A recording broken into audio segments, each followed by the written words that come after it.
"You're not on the list." Those words struck me more sharply than anticipated, mainly due to their offhand delivery. The event planner, a woman named Brenda, barely looked up, holding her clipboard like a shield between us. Behind her, the glittering hotel ballroom buzzed with clinking glasses, laughter, and the faint echo of jazz from a live quartet. I blinked. "Could you recheck, Brenda? I'm Sarah Hayes from the Strategy Division." Her mouth twitched into a practiced, almost apologetic smile. "Sorry, this is for select leadership and award recipients only." I didn't respond immediately. I just stood on the sidewalk, my heels sinking slightly into the snow-softened carpet leading to the entrance. The January air bit at my skin, but the sting in my chest was worse. Behind me, arriving guests flowed past, chatting, laughing, welcomed without hesitation. Then came the voice I dreaded. "Oh, wow, you actually showed up." I turned.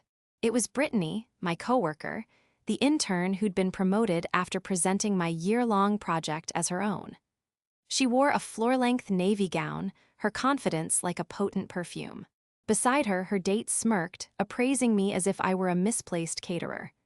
"Who invites a nobody?" she laughed, brushing past me and vanishing into the warmth and light.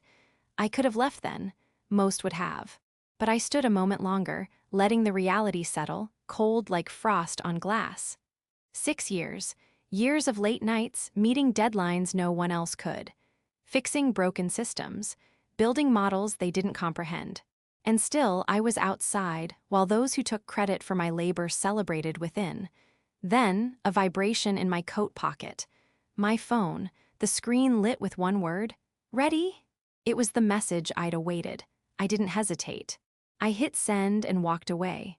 Before I explain what that message accomplished, before the calls, the turmoil, the fallout, I ask you to pause. Have you ever been excluded from something you helped build? Watched from the cold as others consumed the wine you purchased, wore the attire you ironed, delivered the speech you authored? If you've ever been overlooked, undervalued, or dismissed as nobody by people whose success depended on you, then this story is for you. Because what happened next changed everything. My name is Sarah Hayes. As a Scorpio, known for persistence and deep strategic thought, I had a particular resolve. Until that night, I was a senior strategy analyst at Nexus Freight Solutions, a rising disruptor in the logistics sector, as trade publications often called it. And for most of my career, I believed hard work was sufficient. My background wasn't flashy. I didn't attend an Ivy. I wasn't related to a board member. I didn't flirt with executives during Friday happy hours. I simply delivered, consistently. I had built a simulation model that saved the company $2, $6 million in Q3. I caught a forecasting error that would have jeopardized a 7-figure client deal. I created the real-time optimization algorithm that, ironically, was being celebrated at that very gala. But none of that mattered the day Marcus Thorne became our new VP. Marcus was the type of leader who wielded charm like a blade, smooth in meetings, sharp in private. He praised ideas publicly, then dissected you in one-on-ones. And somehow Brittany, the intern, was always near. She started attending meetings she wasn't invited to, echoed phrases I'd used in private chat messages, quoted numbers only I had analyzed. At first, I thought it was coincidence. Then came the board meeting in October. I wasn't invited, but Brittany presented my model verbatim, my charts, my metrics, even my color coding. And Marcus beamed with pride as if she were his protege. I said nothing that day, but I stopped sharing after that, stopped trusting, and started planning. Over the next few months, while they celebrated triumphs built on my work, I started building something else. A backup plan, a new path. I began documenting every file, every version history, every chat thread, time-stamped, archived, secured on an encrypted drive, not linked to any company system. I quietly contacted people who had left the company, some pushed out, some burned out. People like Ethan from Data Operations, who built the forecasting module before Brittany even joined, or Sophia from Client Strategy, who was mysteriously laid off after closing our biggest contract of the year. What we uncovered was a pattern, a culture of exploitation disguised as excellence. And so, we began building something of our own, something better. That night, as I walked away from the gala, snow crunching beneath my heels, I felt nothing but calm. I had sent the message, not to my manager, not to HR, but to the legal team, the media contact, and most importantly, to our top 5 clients, each of whom had expressed growing frustration with our new direction.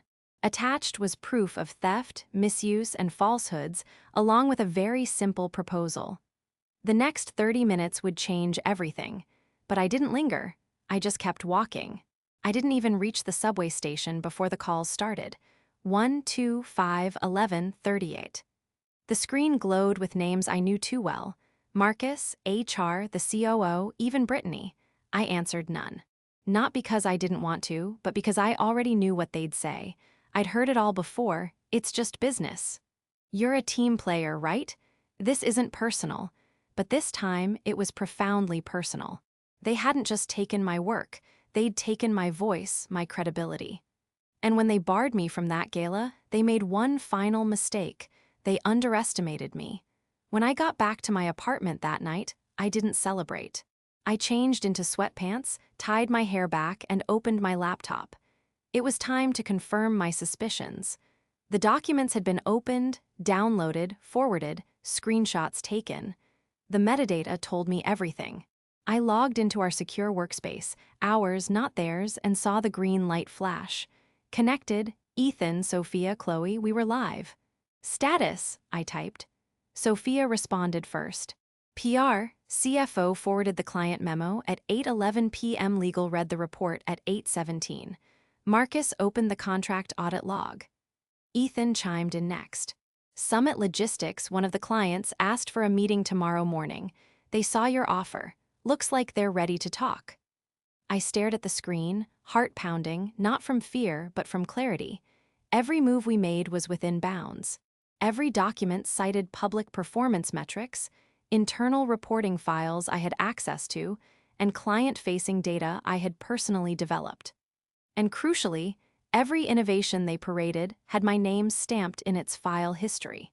Let me be clear, I didn't aim to destroy anyone. I didn't seek revenge for its own sake. What I wanted was simple: acknowledgement, fairness, a seat at the table I helped build. But when every door slammed shut, I realized I didn't need their table. I could build my own.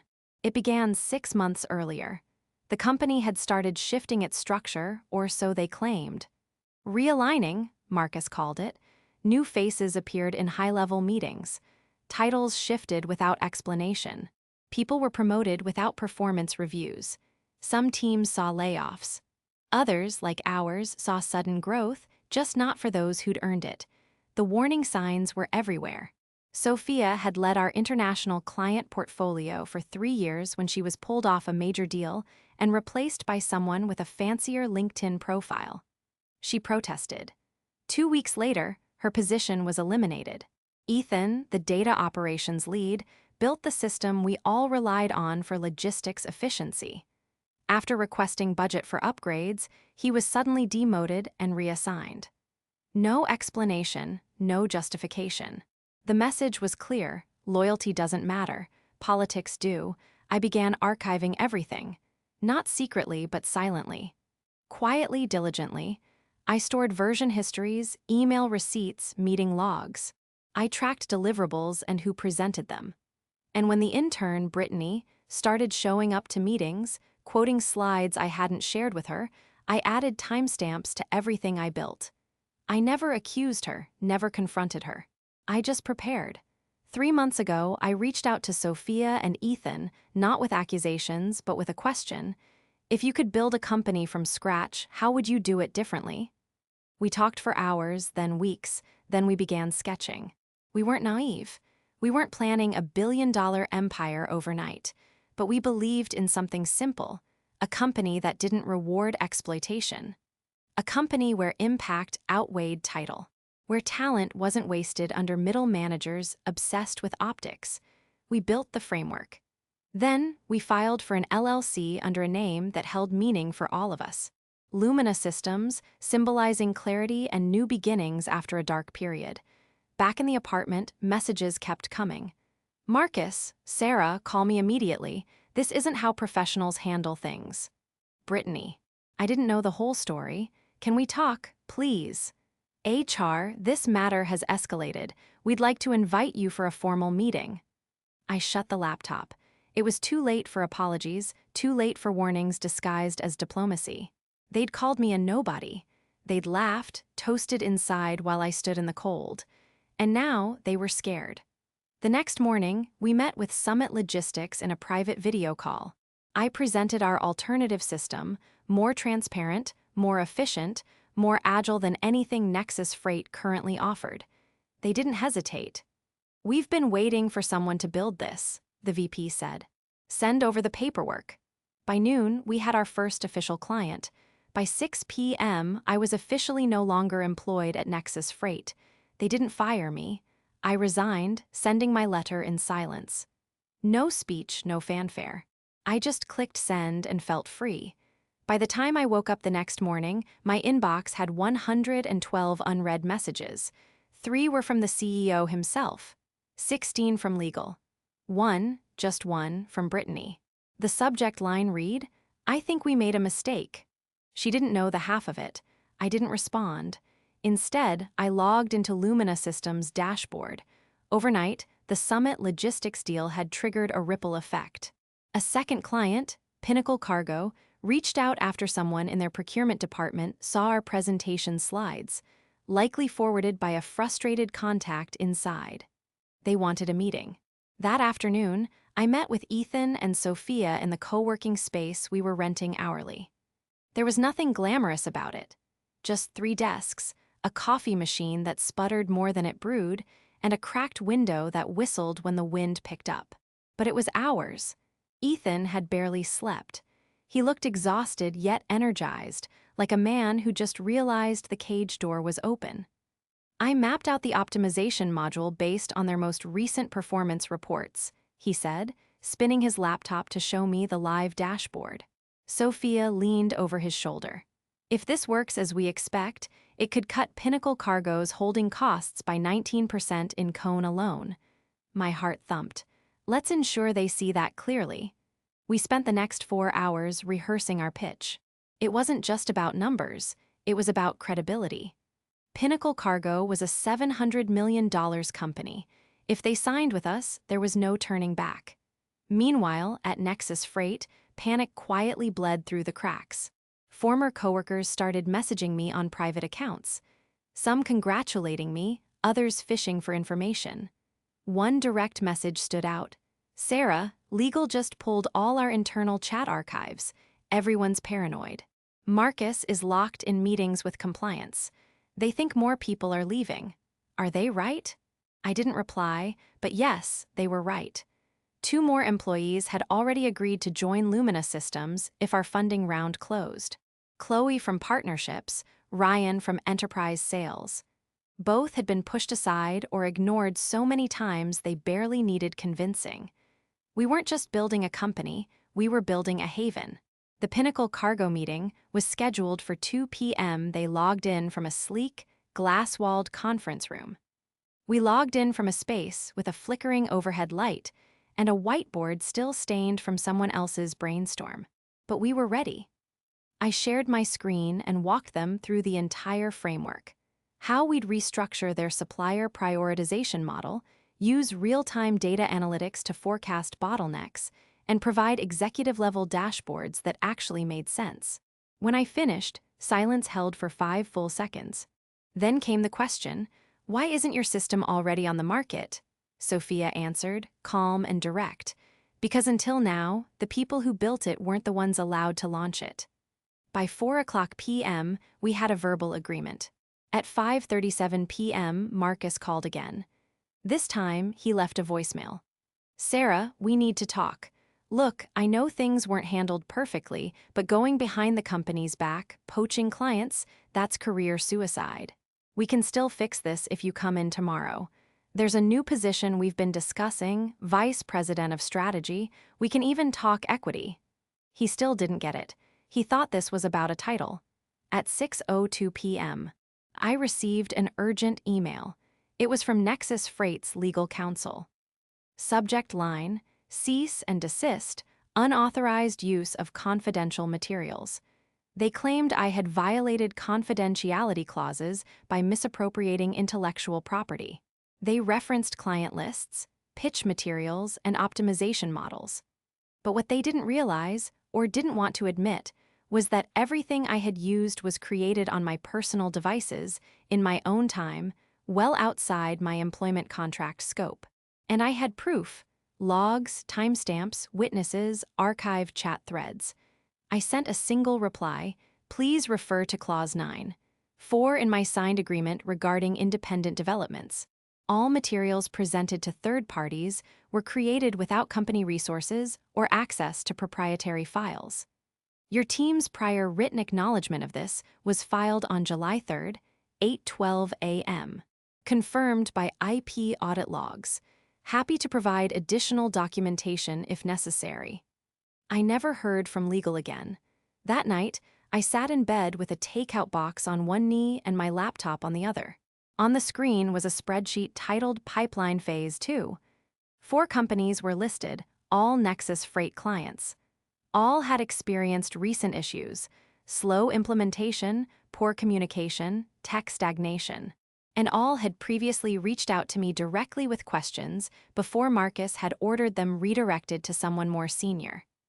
Now they were circling back, not due to a grudge or drama, but because they wanted solutions, real ones. At 11:48 p.m., I got one last message from an unknown number. They're losing it. Brittany's crying. Marcus's office light has been on for hours. You've shaken the whole place. No name, no signature, just someone observing the fallout from inside. I stared at it a moment, then locked my phone and closed my laptop. Tomorrow, we'd meet our third potential client, and this time, we wouldn't be renting by the hour. 2 weeks after I stood outside that gala in the freezing cold, we secured our third client. We signed the contract inside our first actual office space, a converted third-floor walk-up above a shuttered tailor shop downtown. The floor creaked, the windows stuck, the heating was unreliable. But I didn't care. It was ours.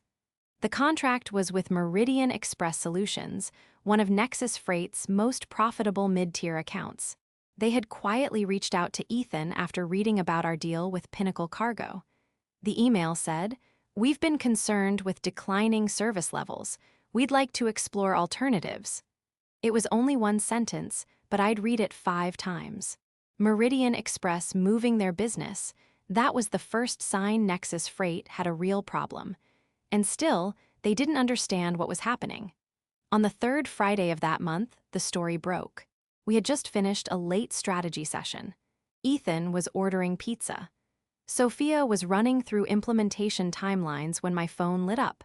Breaking: internal shakeup at Nexus Freight Solutions amid client departures and former employee startup buzz. The headline hit Tech Today, then spread like wildfire. Within the hour, 4 other outlets picked it up. Our inbox was swamped with interview requests. LinkedIn exploded. Even a podcast host I'd never heard of messaged me asking for a guest slot. I didn't post anything. Not a statement, not a tweet. We didn't have to. The next morning, I got an email from Lumina Vance, a senior associate at Sterling Ventures. She'd seen the press, reviewed our background, and wanted to set up a call. We met Monday over Zoom. She was sharp, concise, and didn't waste time. "I know early-stage funding isn't your focus yet," she said, "but if you're serious about scaling, we'd like to be involved. Your market fit is unusually strong for this stage. And the founding story, let's just say it resonates." She wasn't wrong. I told her we'd think about it.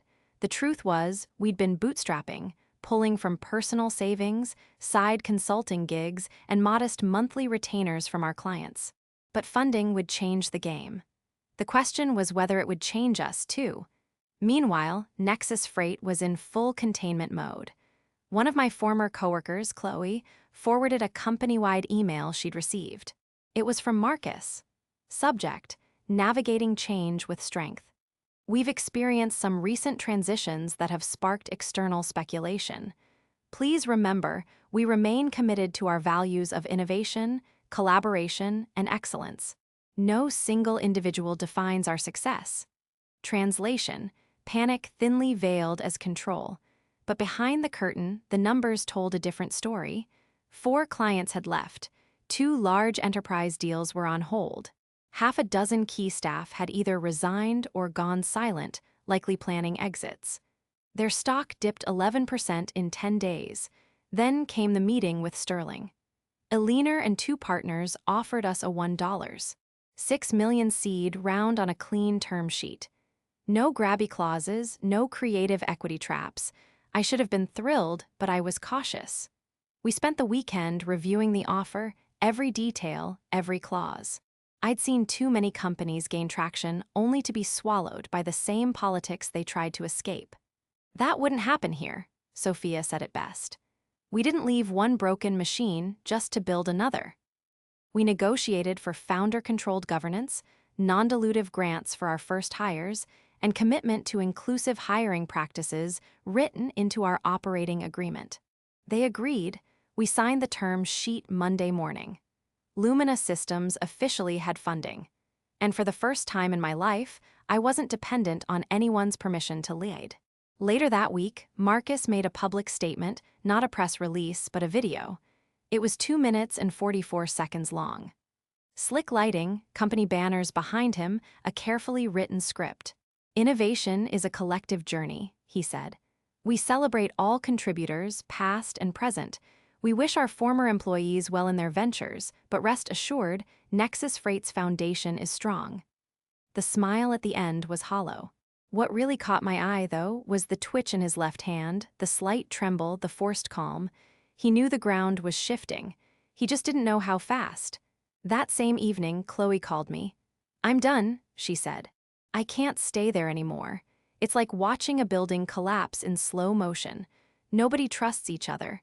Half the team's pretending nothing's wrong, and the other half is updating their resumes during lunch." I didn't push her. I didn't offer a job. But 3 days later, she sent me a message. "If you have space for someone who still believes in building something real, I'm in." We onboarded Chloe as our client success lead the following Monday. Her first order of business. Finalizing the onboarding process for Oceanic Transit, our 4th client and largest yet. They came to us without even being approached. "Nexus Freight overpromised and underdelivered," their CTO said. "You already seem to be delivering before we've even signed." That wasn't an exaggeration. Ethan had sent them a prototype dashboard as a sample. They showed it to their board. That night, they called us. What we were building was working. Not because it was loud or flashy, but because it was built on credibility, clarity, and the one thing Nexus Freight had forgotten: trust. And while they scrambled to salvage their image, we were just getting started. It was a Wednesday afternoon when I saw the email. Subject line: confidential meeting request from Nexus Freight Executive Board. At first, I thought it was a prank. The address was official, no spoofing, the message short and direct. "Miss Hayes, on behalf of Nexus Freight's executive leadership, we request a private meeting to discuss potential avenues for collaboration or resolution. Sincerely, Victor Caldwell, chairman of the board." Victor Caldwell, the man whose name had only existed on letterhead and press releases, the shadow behind the curtain. Now, he wanted a meeting with me. I read the message 3 times. Then I forwarded it to Sophia and Ethan. Sophia's reply came first. "You know what this is, right? This isn't a conversation. It's a containment strategy." Ethan's was more succinct. "If they're panicking, we're doing something right." The meeting was scheduled for Friday morning at a neutral downtown law office. I didn't go alone. Our counsel came with me, and I brought printed documentation just in case. The conference room was clinical. Glass walls, bottled water, a large screen no one used. Victor Caldwell was already seated when I arrived. Immaculate suit, silver cufflinks, composed face. Marcus sat beside him, wearing the same strange smile I remembered from my performance reviews. And next to him, surprisingly, was Brittany. She didn't look smug this time. She looked tired. "Thank you for coming," Caldwell said. I nodded. "Let's keep it efficient." Marcus spoke first, trying to soften the ground. We recognize that mistakes were made, misunderstandings, breakdowns in communication. You mean the part where I wasn't allowed into the gala celebrating work I created? I asked evenly. He paused. We want to move forward constructively. Caldwell cut in. Miss Hayes, we're prepared to make a serious offer. Nexus Freight would like to acquire Lumina Systems, including its intellectual property and client relationships. In return, we're offering a high seven-figure payout, equity, and a leadership position, Chief Innovation Officer. I didn't answer right away. I looked at Brittany. Her eyes flicked down. She couldn't meet my gaze. I turned back to Caldwell.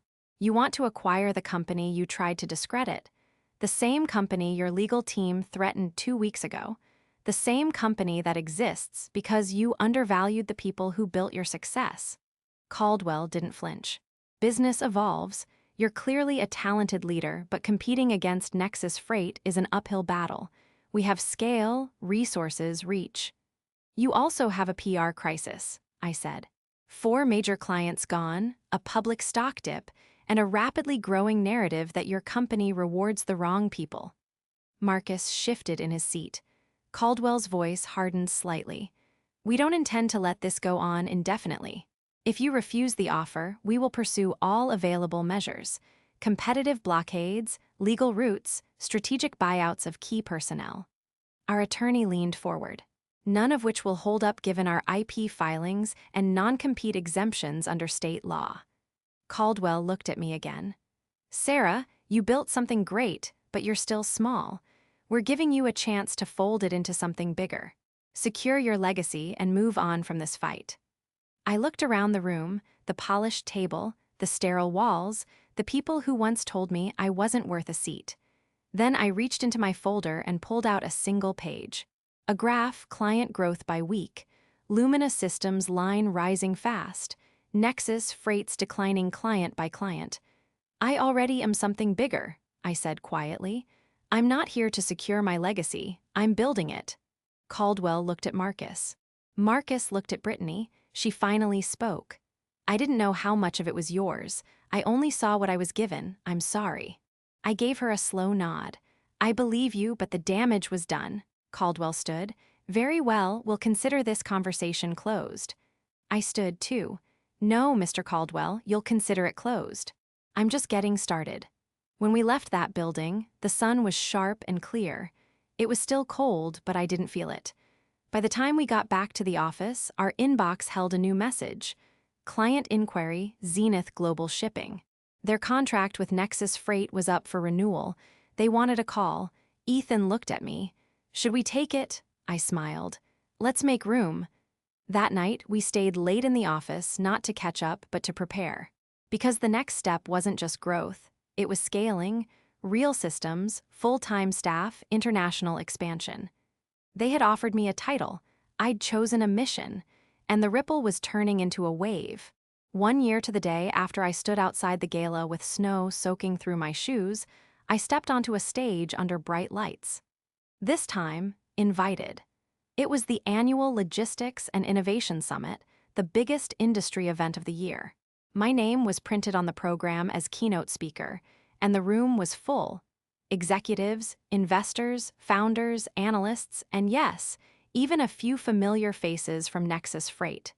Funny how things come full circle. I stood at the podium and looked out at hundreds of faces. Some smiling, some skeptical, some waiting for a story, so I gave them one.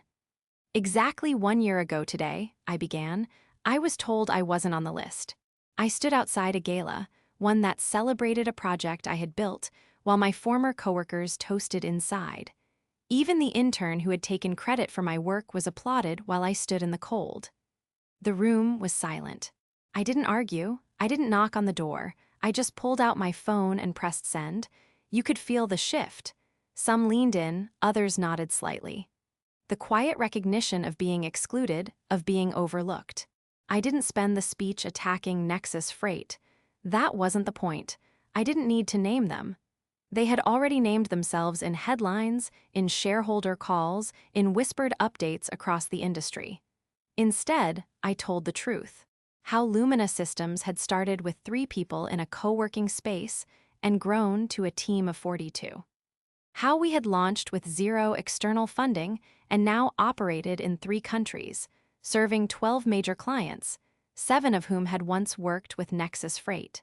How we built a company where people stayed late not because they were scared, but because they were invested. Where performance reviews didn't reward who talked the loudest, but who built the most. I shared our framework, our hiring process, our team principles, the things we said no to just as much as the things we said yes to. And finally, I shared the most important part. We didn't succeed because we wanted revenge. We succeeded because we knew something better was possible. We left the old table behind and built our own, one where everyone has a seat and no one has to beg to be seen. I finished. A quiet applause, the kind that builds slowly, not out of obligation, but because something resonated. I stepped down from the stage, my heart full, not from pride, but peace. After the keynote, a long line of people waited to talk. Founders, analysts, even students from the university who'd been invited. But one person stood a little apart from the line, Brittany. She looked different, softer somehow. Her expression was cautious, not arrogant. When I walked over, she held out her hand. "I just wanted to say congratulations," she said. "That was a powerful speech." "Thank you," I replied. "And I meant it. I've been at a different company since June," she added. "Still trying to figure out who I am when I'm not following someone else's script." That surprised me. "I hope they're treating you better." "They are," she said, "but I needed to hear this today." I gave her a small nod. "We all start somewhere. What matters is where we decide to go next." She smiled. "Good luck with Lumina Systems." I looked around the conference center. My name on banners, people holding Lumina Systems branded folders. Our booth crowded with curious attendees. "We don't need luck," I said gently. "We just need the chance to do what we were already doing all along, just in the right place." The next week, Lumina Systems closed its Series A funding round. $8 million, led by one of the same firms that had once passed over my resume without a second look. We opened new offices in Austin and Phoenix, hired our 50th employee, hit a profitability milestone ahead of schedule. But none of that stuck with me most. What stuck were the emails, dozens of them, from people I didn't know. Analysts, designers, account managers, former interns, people who'd been told they were just something, just a junior, just support, just a number. "Your story made me quit my job. Your keynote made me rethink what kind of leader I want to be. You reminded me I'm not crazy for wanting respect." And this one, "Thank you for showing us that being excluded doesn't make us less valuable. It just means we were never meant to stay there." Sometimes I think about that night. The cold, the laughter through the windows, the sting in my chest. It doesn't hurt anymore. Now I think about the people inside that ballroom, and I wonder if they ever realized how close they were to keeping me. If someone had just said, "Hey, you deserve to be here," maybe none of this would have happened. But I'm glad they didn't, because being pushed out forced me to stop asking for space and start creating it instead. The real victory wasn't taking clients or headlines or market share. It was showing what can happen when you stop trying to squeeze into someone else's version of success and start building something of your own. Not in spite of being excluded, but because of it.